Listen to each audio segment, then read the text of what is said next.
Olá, meus irmãos e irmãs, sejam bem-vindos ao canal Vinícius Siqueira.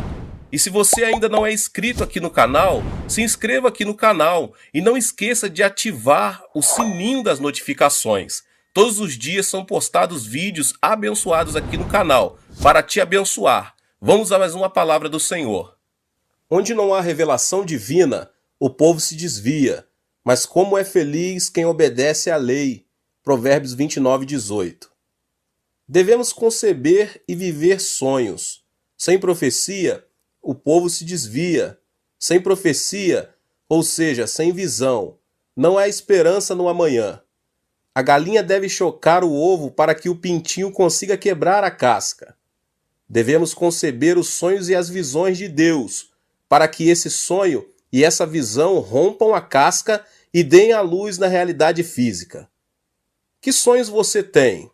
É um sonho carnal ou um sonho que provém de Deus? É importante separar isso, porque mesmo os sonhos de lascívia se manifestam na terceira dimensão física. Existe uma grande diferença entre o desejo carnal e um sonho saudável. O sonho se distingue pela esperança no amanhã e não se relaciona com a injustiça e o pecado. Em contrapartida, o desejo carnal sempre mantém relação com a ilegalidade e o pecado. Existe uma razão pelo qual Moisés fracassou em seu plano para salvar seu povo quando era jovem. Seu fracasso se deu ao fato de que ele sonhou segundo seu próprio critério. Por mais que um sonho seja bom ou agradável, se ele não provém de Deus, não é mais que uma ambição humana. Abraão e José superaram a dificuldade porque sonharam juntamente com Deus. Existe um sonho que provém de Deus, que recebemos por meio da comunhão com Ele. Deus nos faz sonhar por intermédio da Bíblia, do Espírito Santo, da pregação ou em um momento de oração. O sonho de Deus é imenso em comparação com o sonho do homem. Moisés sonhou com a libertação de seu povo. No entanto, Deus sonhou com a exaltação de Israel entre as nações, como uma nação sacerdotal. Deus disse a Moisés: "Vocês serão para mim um reino de sacerdotes e uma nação santa." Essas são as palavras que você dirá aos israelitas. Êxodo 19:6. Assim, o sonho de Deus é maior e mais amplo. É por essa razão que devemos sonhar os sonhos ilimitados de Deus e devemos agarrar-nos a esse sonho por toda a vida, como José fez. É aí que o sonho de Deus nos faz superar qualquer tipo de circunstâncias e obstáculos. O sonho que provém de Deus pertence à quarta dimensão. É o sonho que domina e se manifesta na terceira dimensão. Eu o convido agora a avaliar o sonho que você guarda em sua quarta dimensão e modificar seu sonho da seguinte forma. Primeiramente, espere coisas grandes e ocultas. O sonho que provém de Deus pertence à quarta dimensão. É o sonho que domina e se manifesta na terceira dimensão. Eu o convido a avaliar o sonho que você guarda em sua quarta dimensão e o modificar seu sonho da seguinte forma. Espere coisas grandes e ocultas de Deus. Sonhe com coisas grandes e ocultas que Deus tem preparado para você. Não sonhe que seu caminho é como estar à beira de um abismo. Espere no sonho de Deus. Existem momentos em que nos encontramos à beira de um abismo e parece que é impossível sair do problema com nossas próprias forças. Mas a Bíblia afirma que nada é impossível para Deus. Deus nos diz que há esperança quando pensamos que tudo é desesperança. Deus opera coisas grandes e ocultas que nós não conhecemos. Nosso dever é crer, confiar e seguir Deus incondicionalmente, pois essa é a atitude que agrada a Deus. É por isso que devemos esperar e sonhar com um grande milagre por parte de Deus. Foi no final do ano de 1965, enquanto esperava um voo de regresso no aeroporto do Rio de Janeiro, no Brasil, logo depois de ter dirigido uma cruzada nesse país, que um homem com o uniforme da polícia se aproximou de mim e pediu meu passaporte. Pensei que se tratava de um controle policial, mas aquele policial desapareceu com o meu passaporte. Não podia acreditar. Não tinha nenhum conhecido no Brasil. E nessa época era impossível encontrar um oriental. muito menos um coreano. Os minutos estavam contados, e depois de tudo que aconteceu, não pude embarcar no avião. Tampouco tinha dinheiro para dirigir-me a algum outro lugar. De repente caí de joelhos e comecei a orar com lágrimas nos olhos. Deus, olha para mim, o que devo fazer agora? Acaso não prometeste que para os que amam a Deus e foram chamados conforme teu propósito, todas as coisas concorrem para o bem? Eu te amo, e segundo o teu propósito vim ao Rio de Janeiro para pregar a tua palavra. Só o Senhor conhece minha aflição. Pai, creio em tua promessa, que todas as coisas contribuem para o meu bem. Senhor, fica comigo. Não podia fazer outra coisa além de orar. Continuei orando, quando um cavalheiro se aproximou do local onde eu estava e me disse: O senhor não é o pastor Chu? Jamais imaginei que alguém se aproximasse de mim para oferecer ajuda e olhei ao meu redor. Estava certo de que era a voz de uma pessoa, então respondi: Sim, senhor, sou o pastor Yang Cho. O senhor me conhece? Claro que sim. Faz 10 anos, um amigo meu, Levis Richard, foi à Coreia do Sul como missionário e enviou-me um artigo de um jornal onde aparecia sua foto. Foi muito comovente ler o artigo, mas que incrível, que prazer vê-lo aqui. Nunca pensei que depois de 10 anos iria vê-lo e conhecê-lo só de olhar. Mas o que está fazendo aqui? Eu vim ao aeroporto para despedir-me de uma pessoa e de repente pensei que o senhor podia ser o pastor Cho. Repentinamente, lágrimas caíram de meus olhos. Era tão imensa a graça de Deus que não podia conter meu pranto. Deus havia respondido à minha oração, expliquei ao cavalheiro minha situação e ele me contou que isso era comum no Brasil, especialmente com relação a estrangeiros do terceiro mundo. Então, ele não lhe pediu dinheiro? Seguramente não teria levado o passaporte se tivesse dado um pouco de dinheiro. Mas de qualquer maneira, me alegro que esteja bem. Graças à ajuda dessa pessoa, pude regressar ao meu país sem inconvenientes. Se Deus não tivesse respondido à minha oração, não me atrevo a imaginar o que me teria sucedido. Deus é um Deus bom, resgata-nos do abismo. Este milagre produziu dentro de mim um amor e uma confiança mais profunda em relação a Deus. Você também pode experimentar o amor de Deus. O milagre não ocorreu porque eu era o pastor ou uma pessoa importante.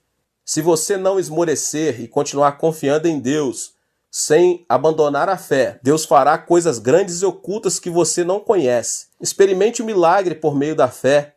O Êxodo é um excelente exemplo para compreender quão grande e perfeito é o amor de Deus. Deus liberou o povo de Israel dos 430 anos da escravidão do Egito por meio da liderança de Moisés. Mas uma primeira muralha impedia o êxodo. O Mar Vermelho aguardava a chegada dos israelitas. Atrás, os soldados do exército de Faraó vinham com carros dispostos a matá-los. Era uma situação em que não havia nenhuma opção. Adiante, um grande mar. Atrás, todo um exército armado. Entre o povo se levantavam vozes de murmuração. O povo de Israel clamava, dizendo que não restava outra coisa senão morrer. E todos começaram a murmurar contra Moisés. Foi nesse momento que Deus disse a Moisés: Não tenham medo, fiquem firmes e vejam o livramento que o Senhor lhes trará hoje. Erga a sua vara e estenda a sua mão sobre o mar, e as águas se dividirão. Deus não havia abandonado o seu povo. Quem pensou que o povo cruzaria o Mar Vermelho? O próprio povo não imaginava isso, tampouco o faraó. Deus tem coisas grandes e ocultas preparadas que com sabedoria humana é impossível discernir. O Mar Vermelho se dividiu em dois quando Moisés ergueu a vara sobre ele. O povo de Israel se arrependeu de ter ofendido a Deus, voltou a agarrar suas mãos de poder e conseguiu cruzar o mar com êxito. No afã de alcançar seus escravos, os egípcios também tentaram atravessá-lo. Mas algo incrível aconteceu. As águas se fecharam sobre os egípcios, sobre seus carros e sobre seus cavalos. O mar acabou arrasando a vida de todo o exército egípcio. A divisão do Mar Vermelho não foi um fenômeno natural. Por meio dele, Deus mostrou a seu povo aquelas grandes coisas e ocultas que tinha preparado para ele. Deus não muda e está conosco hoje, sustentando-nos com sua mão de poder. 1 aos Coríntios 2,9 diz: Todavia, como está escrito, olho nenhum viu, ouvido nenhum ouviu, mente alguma imaginou que Deus preparou para aqueles que o amam. Sonhe e tenha esperança e creia que o amor e a bênção que Deus preparou para cada um de nós são maravilhosos. Algo grandioso acontecerá em sua vida. Deus criou o homem no último dia da criação, como coroa da criação. Criou primeiro todas as coisas e depois Adão e Eva, a quem outorgou o poder de dominar e subjugar a terra. Note que primeiro Deus criou todo o necessário para que o homem, pelo amor de Deus, habitasse a terra. O mesmo Deus que preparou a criação para Adão e Eva pudessem habitar a terra, preparou nossa vida para que em Cristo Jesus experimentemos o novo nascimento.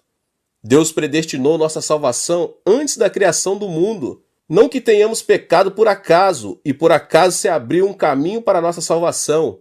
A cruz de Jesus Cristo era um evento pré-determinado para redimir nossos pecados. Gênesis 3,15 diz: Porém inimizade entre você e a mulher, entre sua descendência e o descendente dela.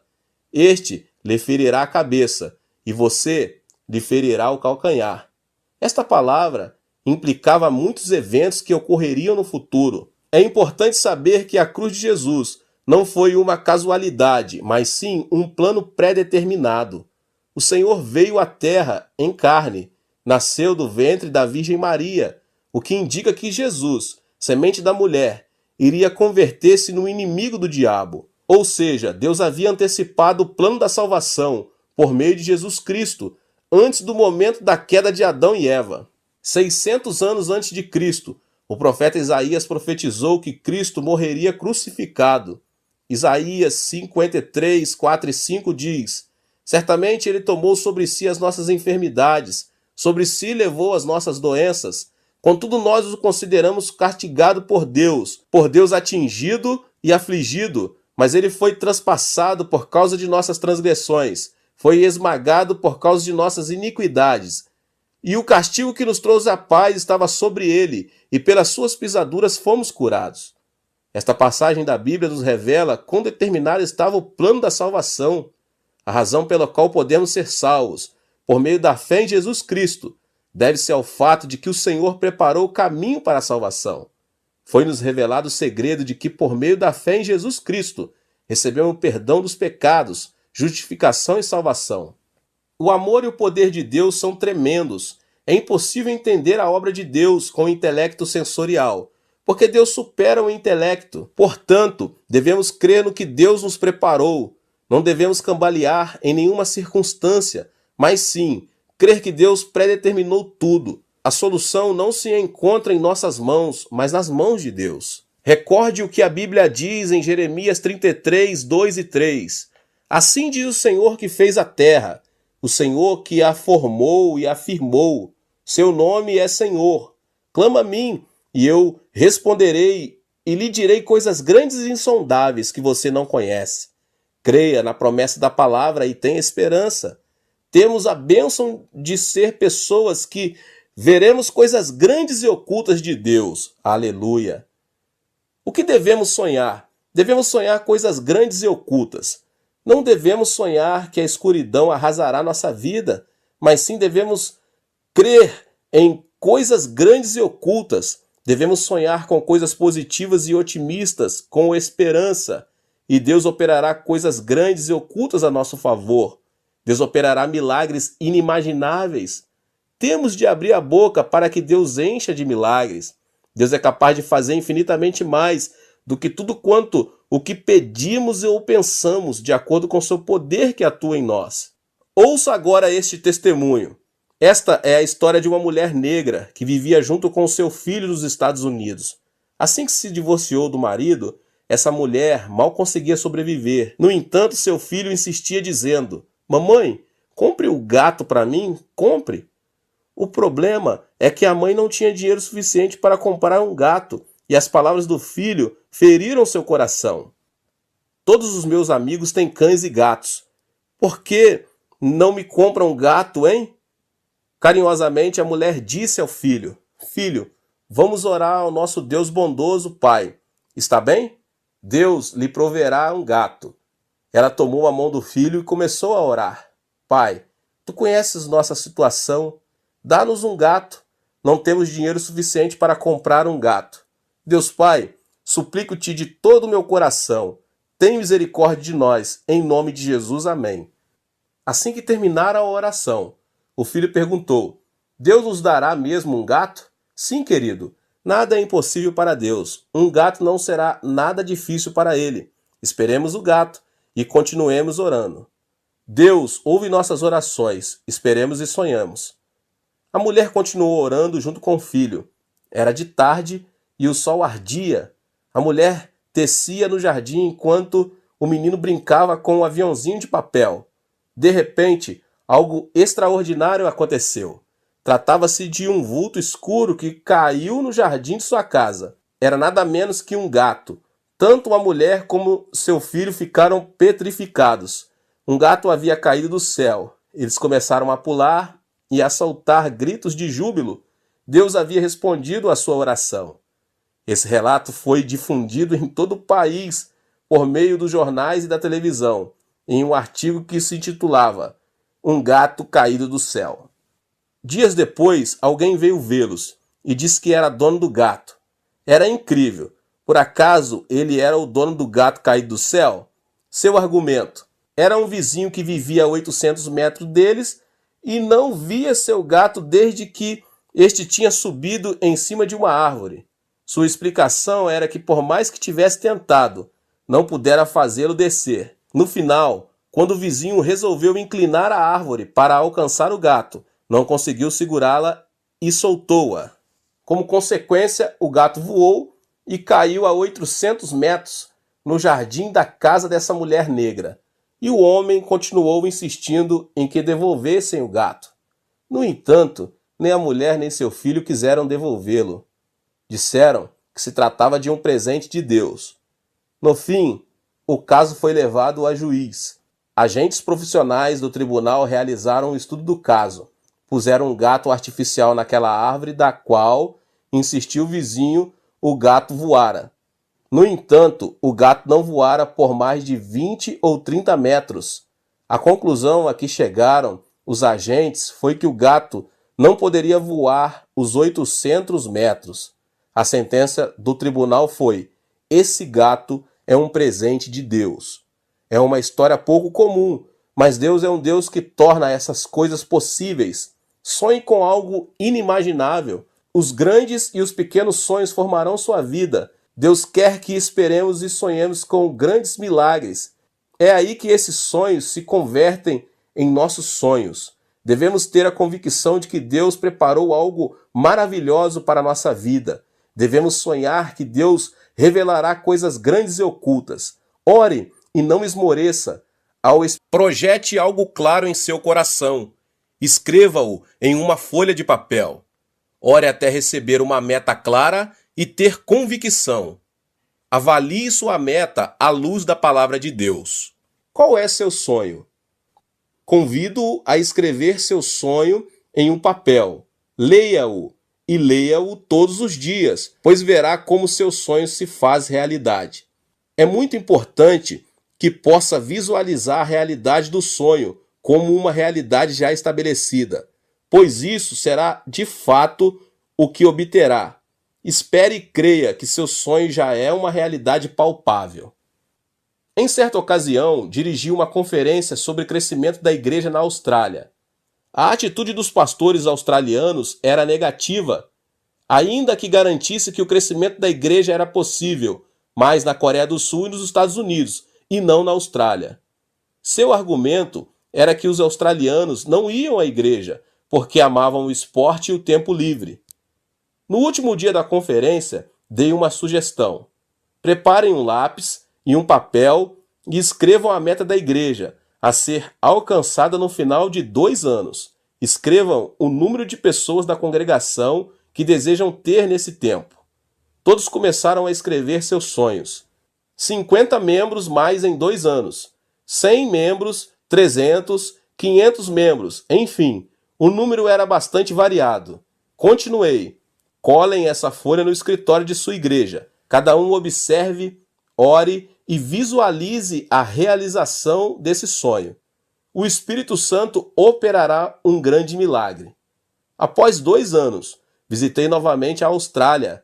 Nessa ocasião, o presidente das Assembleias de Deus desse país, com lágrimas em seus olhos, disse-me: Pastor, fazia 10 anos que minha igreja não crescia, mas sonhei, orei e alcançamos 100% de crescimento nesses 2 anos. Não só a minha igreja, mas todas as igrejas da Austrália estão crescendo. Era um testemunho vivo de alguém que se atreveu a sonhar e a orar.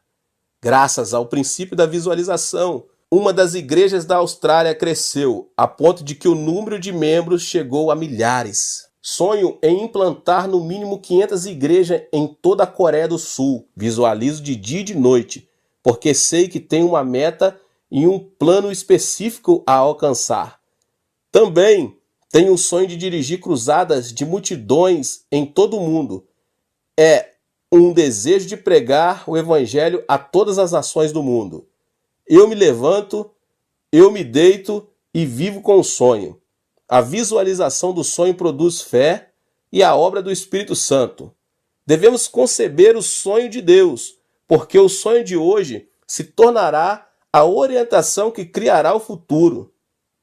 Conheci um pastor chamado Cabré em uma viagem missionária na América do Sul. O pastor Cabré testemunhou-me as grandes obras que Deus estava fazendo em sua vida.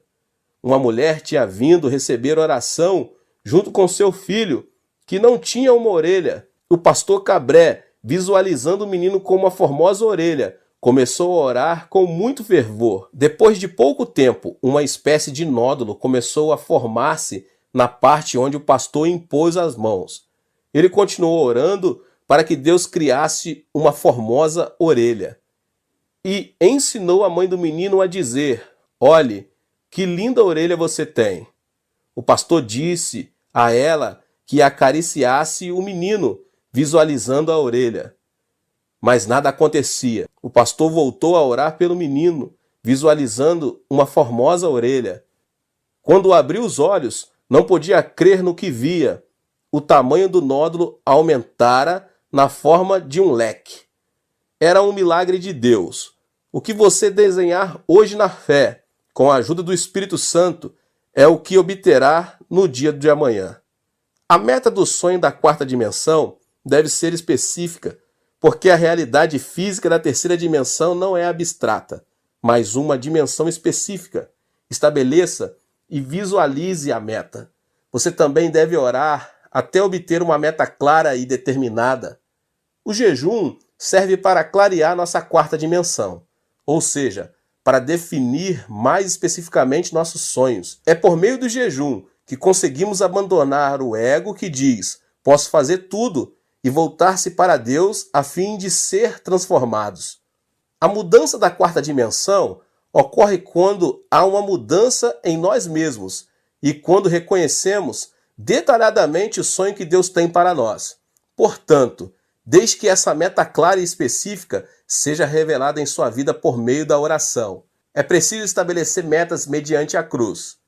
Todo atleta, todo chefe de família, todo paciente tem uma meta a alcançar.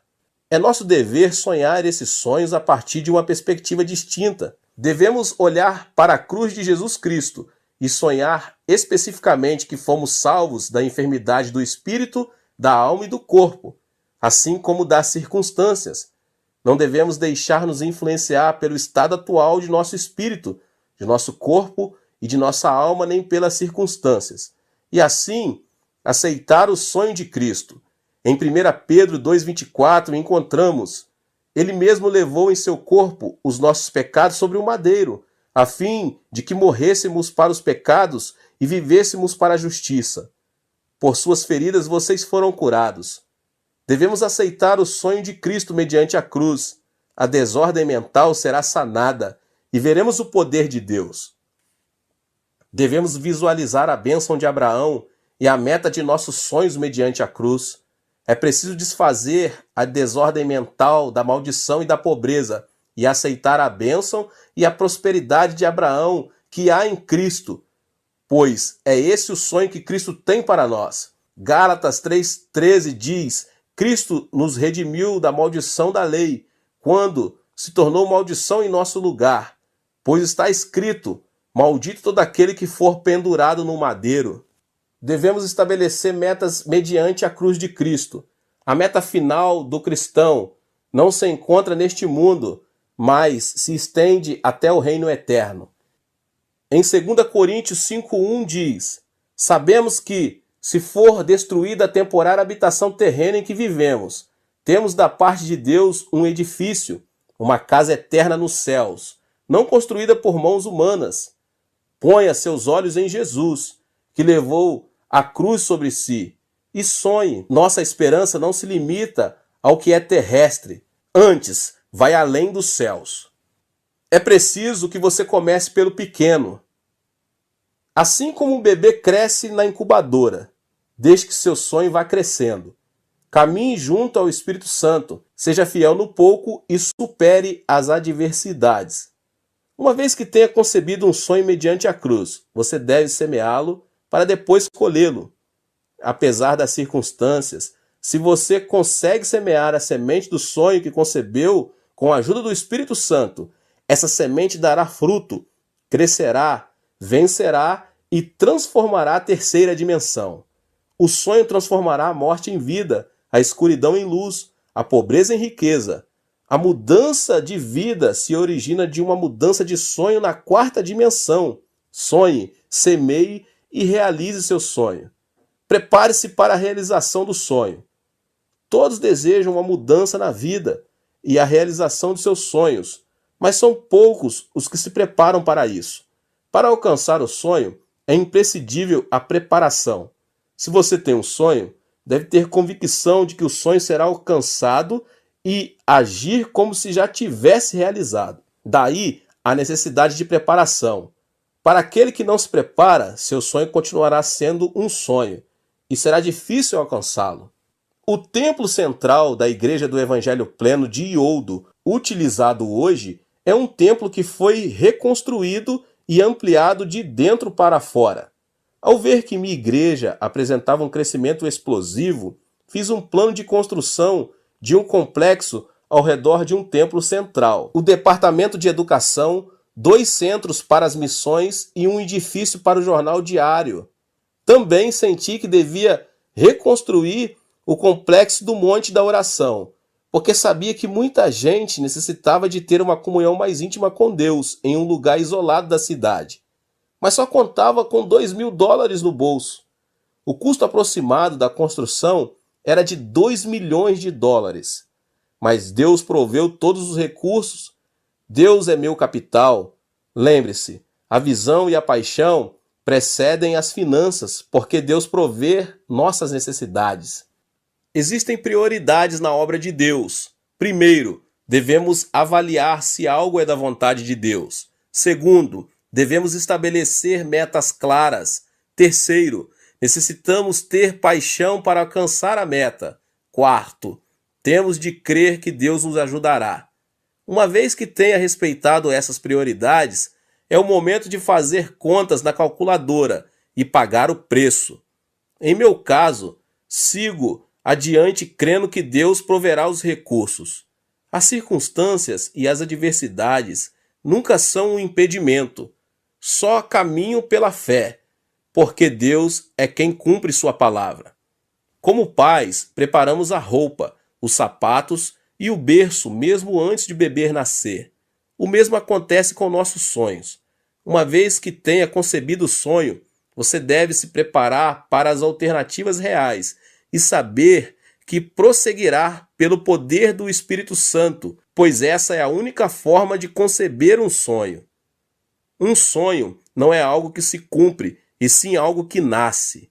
Prepare a cama onde o sonho recém-nascido possa descansar. Prepare-se. O sonho de Deus vai além de nosso entendimento. Ele quer que o Evangelho seja pregado em todo o mundo por meio da igreja. Devemos trabalhar para alcançar o sonho de Deus. Deus é nosso capital maior. Deus não nos desapontará enquanto caminharmos em fé e confiarmos em seus recursos. Ore até alcançar o sonho. Gênesis 17 diz que Deus prometeu a Abrão um filho quando Abrão tinha 99 anos de idade. Abrão e Sarai não tinham filhos, mas Deus lhes disse que chamara as coisas que não são como se já fossem. Abrão tinha 99 anos e sua esposa 89. Já eram anciãos de idade e sem filhos. No entanto, Deus mudou o nome de Abrão para Abraão e o de Sarai para Sara, que significam pai de multidão e mãe de multidão. Eles não tinham filhos, mas para Deus os filhos já tinham vindo. O significado da frase que diz que Deus chama as coisas que não são como se fossem é que para Deus o tempo é presente. Portanto, para Deus, Isaac já havia nascido. Mas Deus ordenou que chamassem as coisas que não são como se fossem, porque o homem não conseguia ver com seus olhos físicos. O cristão deve chamar as coisas que não são como se já fossem e confessá-las. O Senhor Jesus disse: portanto, eu lhes digo, tudo o que vocês pedirem em oração, creio que já o receberam, e assim lhes sucederá. Isso significa que devemos visualizar, pensar e crer nas coisas que não são como se já fossem, e devemos crer que as recebemos, ainda que não sejam palpáveis neste momento. O Senhor Jesus disse: eu lhes asseguro que se alguém disser a este monte, levante-se e atire-se no mar, e não duvidar em seu coração, mas crer que acontecerá o que diz, assim lhe será feito. O que implica que devemos ter confissão de que o monte será arrancado e lançado ao mar antes de termos mencionado tais palavras. Outra coisa bem importante é orar com muito fervor. Então, até quando devemos orar? Devemos orar até que o Espírito Santo nos dê convicção do que é suficiente e do que não é e nos diga: agora basta. Isso é algo que você certamente já experimentou. Em minha experiência pessoal, quando oro pela primeira vez por algo novo, sinto que existe uma distância muito grande entre minha pessoa e a resposta. Mas quando insisto em oração, digo: Deus responde, responde. Sinto que a resposta se aproxima. De repente, um dia recebo a convicção de que minha oração foi respondida. É aí que começo a pensar, visualizar e confessar o que não é como se fosse. Existem muitas pessoas que vão ao monte da oração para receber saúde. Antes de chegar ao monte, a saúde parece algo muito distante. Mas depois de orar durante 1, 2 ou 3 dias, chega um momento em que a pessoa recebe a convicção que foi curada e confessa: fui curado, mas a saúde ainda não chegou. Lembre-se de que a figueira não secou no mesmo instante, mas um dia depois que Jesus a amaldiçoou.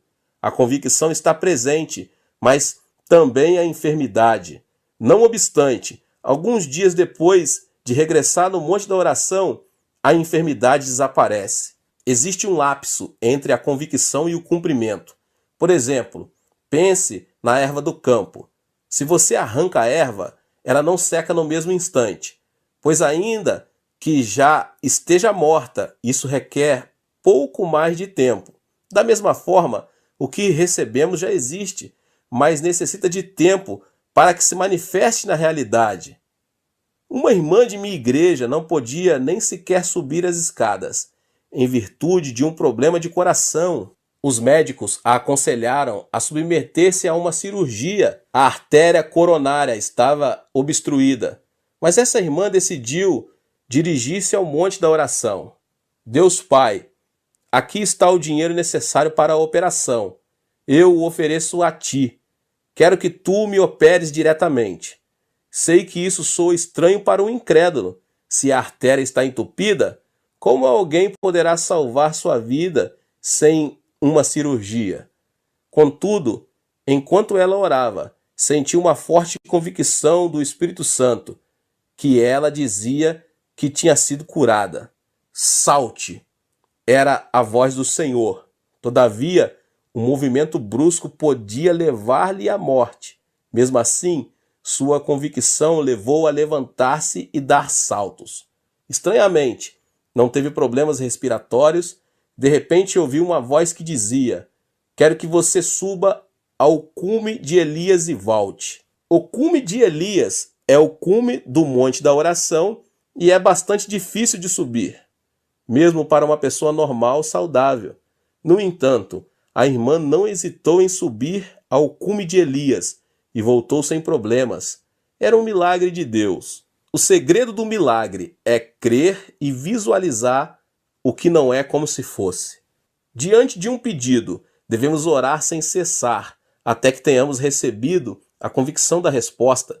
Devemos orar com fervor, por mais que a meta nos pareça demasiado difícil de alcançar. O esposo e a esposa incrédula, o sonho quanto aos filhos, o trabalho, a enfermidade, são como uma grande montanha.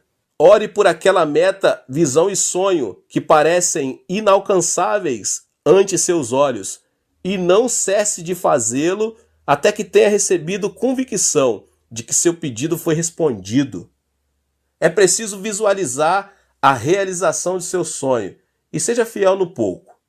O herdeiro da indústria de aço de Carnegie chama-se Charles. Formado apenas na escola primária, começou a trabalhar na fábrica como um peão em todo tipo de trabalho. Apesar de sua posição não ser algo nobre, nunca perdeu o sonho e era fiel em tudo o que lhe encomendavam. Foi fiel pensando que era o dono da empresa e sonhava com um amanhã de êxito. Limpava cada canto da fábrica todos os dias, como se fosse sua casa, e como se ele fosse o dono da fábrica. Seus colegas o criticavam, mas ele limpava a fábrica em dias de sol ou de chuva. Sonhava que a fábrica era sua propriedade.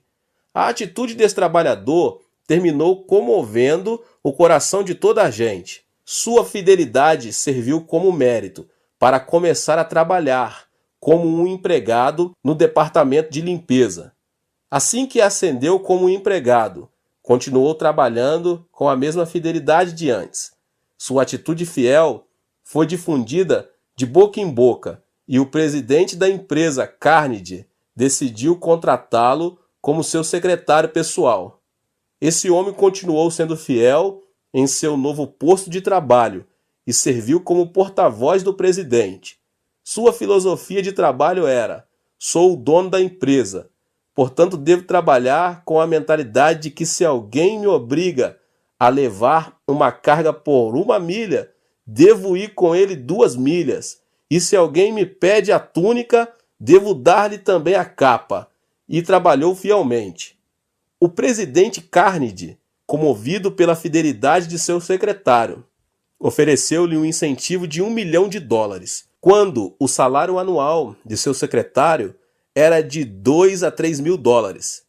E à vista de todos os seus empregados, Carnegie disse que o sonho e a fidelidade de Charles era algo imensurável. Quando chegou o momento da aposentadoria de Carnegie, todos os empregados começaram a se perguntar quem iria sucedê-lo nessa grande empresa. Alguns afirmavam que algum graduado da Universidade de Harvard ou Princeton ou algum filho de um empresário importante iria substituí-lo no cargo de presidente. Carnegie, porém, nomeou Charles o novo presidente da indústria de aço, o qual havia começado como peão e trabalhado no departamento de limpeza e, por fim, servido fielmente a Carnegie como seu secretário. Isso causou um grande impacto em todo o mundo, até no próprio Charles. Carnegie enfatizou que sua empresa deveria ser dirigida não por uma pessoa com títulos de estudos avançados, mas por alguém com amor, fidelidade e sonhos com relação à empresa. Em outras palavras, Charles era o homem em que Carnegie confiava, por seu amor, fidelidade e sonhos em relação à empresa. Eu o exorto a que dê o melhor no lugar em que se encontra. O Senhor está com você e quer ajudá-lo. Seja fiel no pouco. Deus vê tudo e conhece as fibras mais íntimas do nosso coração. Deus nos exaltará a seu tempo, Ponha seu olhar em Deus e seja fiel no que lhe foi confiado. O túnel da aflição leva-o à realização do sonho. Não se alcança o sonho por acaso. É necessário que se passe primeiro pelo túnel da aflição. Ou seja, existe um preço a pagar.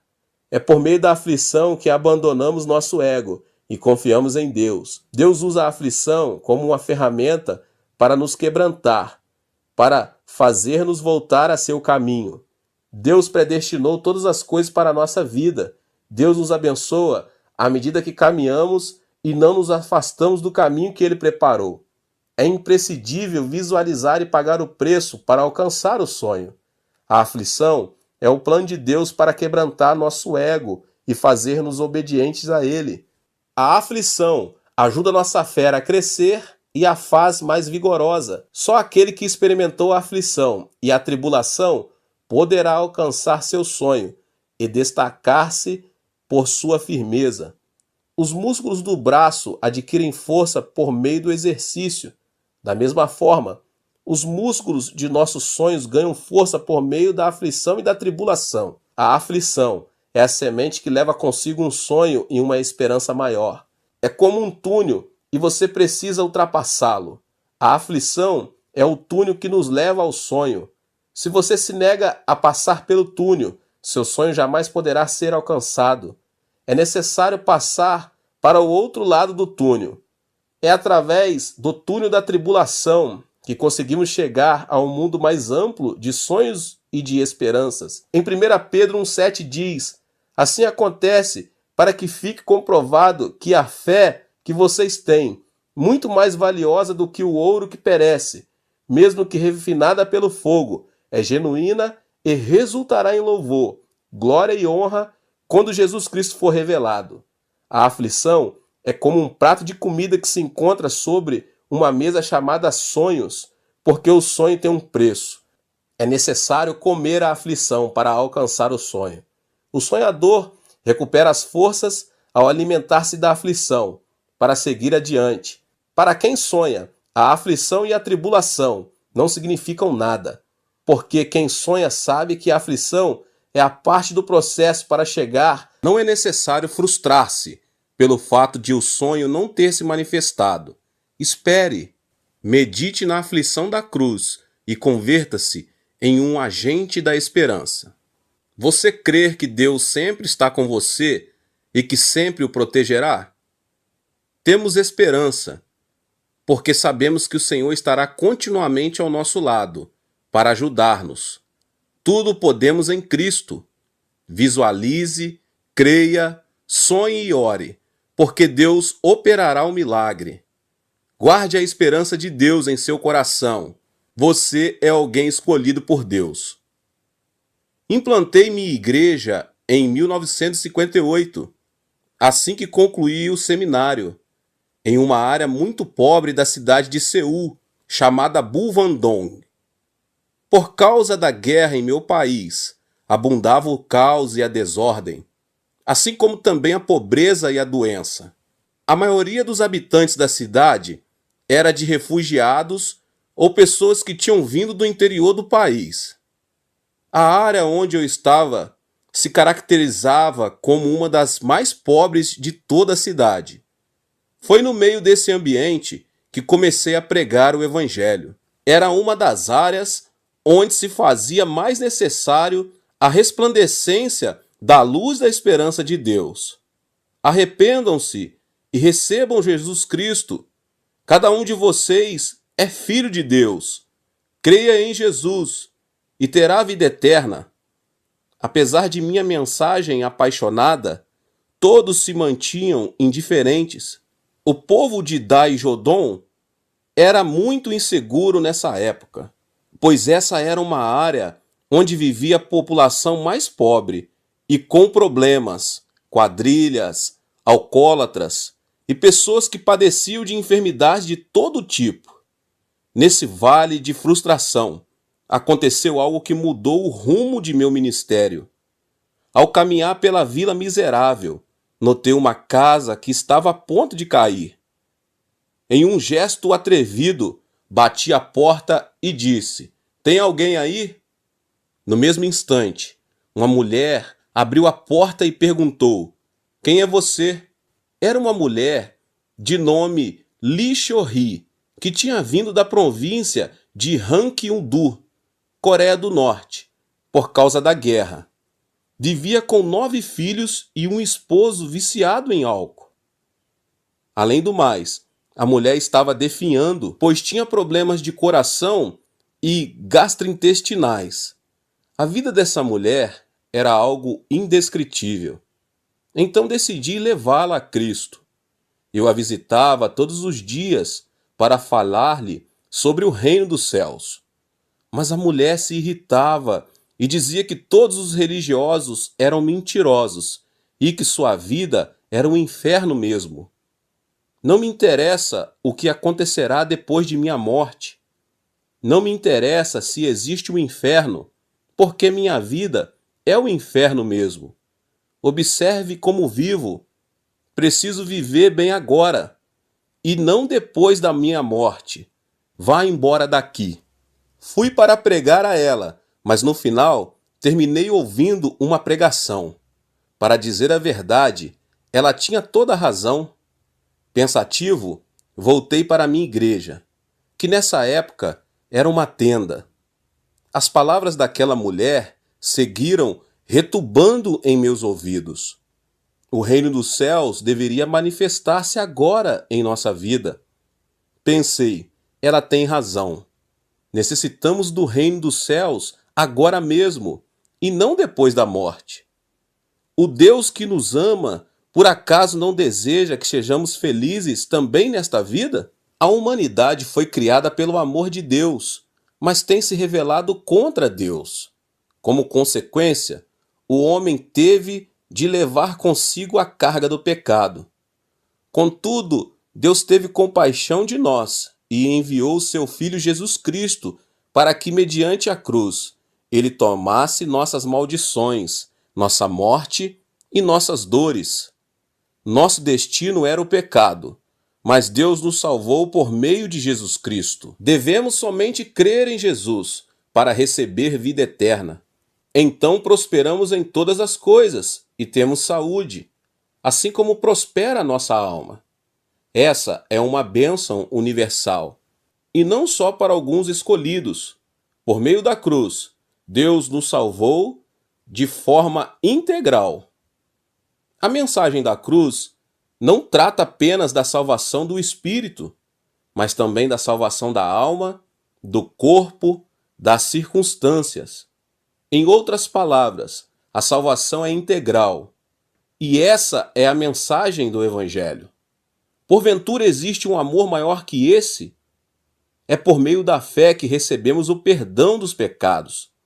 É por meio da fé que recebemos libertação de toda maldição. É por meio da fé que obtemos saúde e salvação.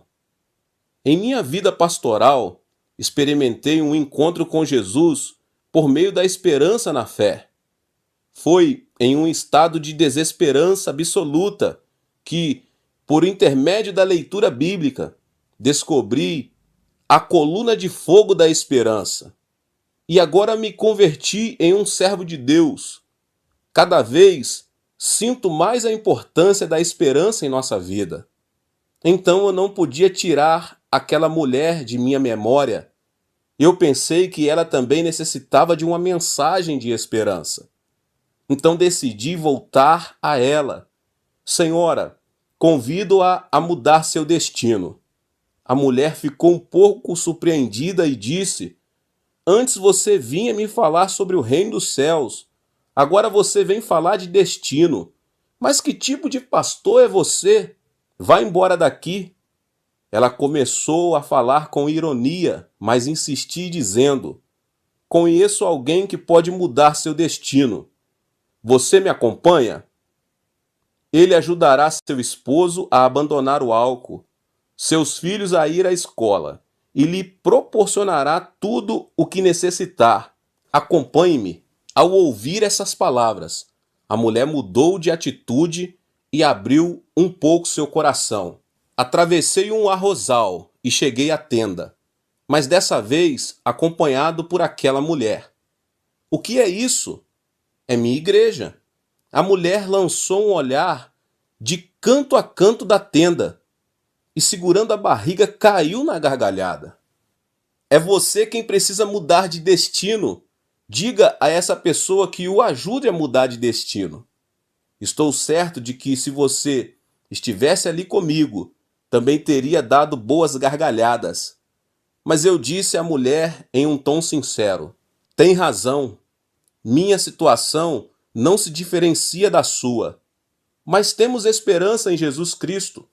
Pela fé em Jesus Cristo, não só obtemos vida eterna, como também somos abençoados materialmente, somos libertos da maldição, somos curados da enfermidade e recebemos a vida da ressurreição.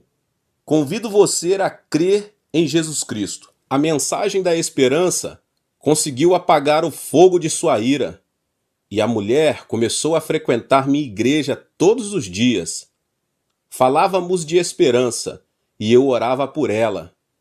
Um dia aconteceu algo incrível. Ela foi curada dos problemas cardíacos e estomacais. E após um período de oração de 3 meses, seu esposo abandonou o álcool e começou a frequentar a igreja. Era um milagre. Deus havia operado um milagre. Além disso, graças à ajuda de uma associação civil dos habitantes da província de Ranquiudô, ele conseguiu um emprego e assim já podia sustentar a família. Seus filhos começaram a ir à escola. Era uma época em que se podia construir qualquer tipo de casa, bastando para isso ser proprietário do terreno. Ajudamos a família a comprar um terreno e a construir uma moradia. A vida dessa mulher já não era mais um inferno, porque havia experimentado um milagre. Prosperava em todas as coisas e tinha saúde, do mesmo modo que prosperava sua alma. A mensagem de esperança que Deus proveu àquela mulher também comoveu minha vida. Essa experiência impactou meu ministério profundamente. A partir deste momento, comecei a pregar a mensagem da esperança com mais empenho. Como consequência, a igreja da tenda cresceu a 500 membros em apenas 3 anos. O povo tornou a pobreza e a desesperança em esperança.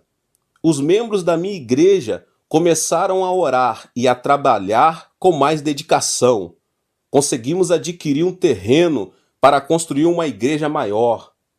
Em 1961, nos mudamos para Soedaimon. Muitos caçoaram de mim quando abri minha igreja em uma área central, porque nessa área se cruzavam 2 avenidas e estavam 4 das maiores igrejas da Coreia do Sul. O povo caçoava de mim, dizendo que um jovem de apenas 26 anos de idade e sem experiência pastoral perderia na competição com as igrejas maiores. Entretanto, eu não estava de acordo, porque em mim havia uma esperança. A partir de 1960, nossa nação começou a progredir a passos gigantescos. O presidente Park Geong-hye tinha iniciado o movimento Semaul, que resultou no progresso industrial, e muita gente vinha a Seul para conseguir trabalho. Os que vinham do interior do país formaram sua própria comunidade. Era gente humilde, sem dinheiro e de baixa escolaridade. O povo superava o frio do inverno com carvão, o que provocava, muitas vezes, incêndios por causa do vento. Mas não havia alternativa. Senti também que necessitava de uma mensagem de esperança. Pensei que essa triste realidade era nada menos que uma oportunidade que Deus nos dera para pregar o Evangelho. Não se tratava de uma ética ou de uma religião, nem sequer do próprio cristianismo, mas de uma mensagem de esperança que dizia que, por meio da fé em Jesus Cristo, o indivíduo podia receber a salvação integral. Essa foi a razão pela qual muitos servos de Deus e denominações me criticaram. No entanto, não retrocedi um passo sequer. Continuei pregando a mensagem de esperança. Multidões de pessoas se aproximavam de minha igreja para ouvir a mensagem de esperança. Algumas denominações nos criticavam por orar clamando em alta voz. Dizia-nos que a igreja era um lugar santo e não deveria clamar ou louvar a Deus com palmas e gritos de júbilo. Para dizer a verdade, meus irmãos e irmãs, as pessoas de classe alta e média não necessitam chorar e clamar a Deus com todo o coração. Mas minha igreja era constituída por pessoas sem dinheiro, sem educação e sem apoio algum. Aqueles que estão em um mundo de desesperança não podem fazer outra coisa além de ouvir a mensagem de esperança e consagrar sua vida diante de Deus. Sem lágrimas, seria impossível para eles deixar de lado o estresse e a opressão da vida. Esse é o motivo pelo qual eu disse que era bom chorar diante da presença de Deus, chorar diante de Deus na casa do Pai.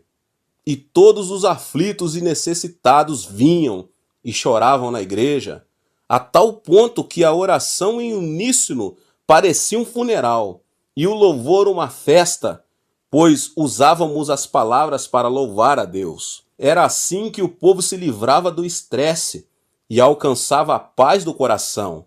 A salvação espiritual e a fé sólida fizeram a reunião resultar em cura divina. Deus viu nossa fé e veio em nosso socorro. Eu me dei conta de que isso era o mais importante para as pessoas e que deveria semear nelas a semente da esperança e dos sonhos. É por isso que não hesito em visitar lugares onde o povo necessita de esperança e de sonhos.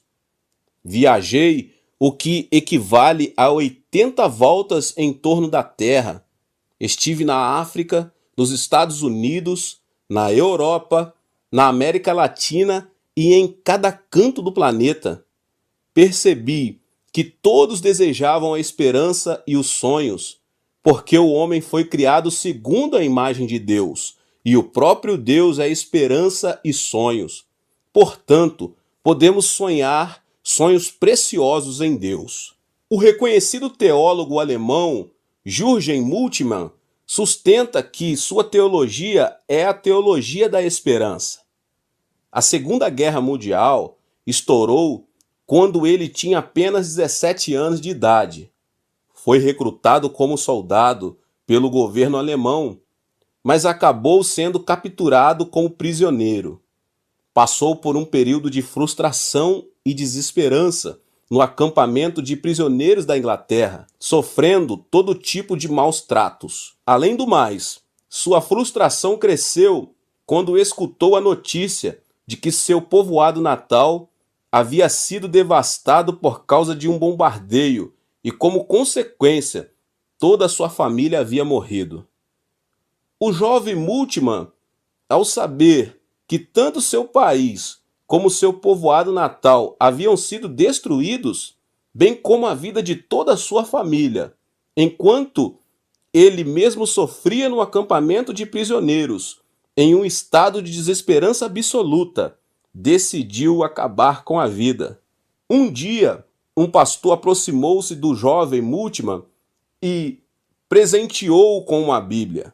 O jovem leu a passagem da Bíblia que narra que Jesus fora crucificado e morto na cruz. Jesus viera ao mundo, sendo o Filho de Deus, mas o mundo não aceitou. Jesus fez bem a todas as pessoas e curou os enfermos. No entanto, essa multidão que havia recebido benefícios de Jesus acabou pedindo que crucificassem o Messias. Os discípulos também traíram o Mestre e fugiram dele. Jesus foi abandonado, ficou só e morreu na cruz. O jovem Moltmann percebeu um ponto em comum entre a aflição de Jesus e seu estado de desesperança absoluta. Contudo, Jesus venceu a morte e ressuscitou ao terceiro dia. Isso impactou a vida desse jovem. Ao observar a ressurreição de Jesus, ele disse a si mesmo: eu também posso experimentar a ressurreição.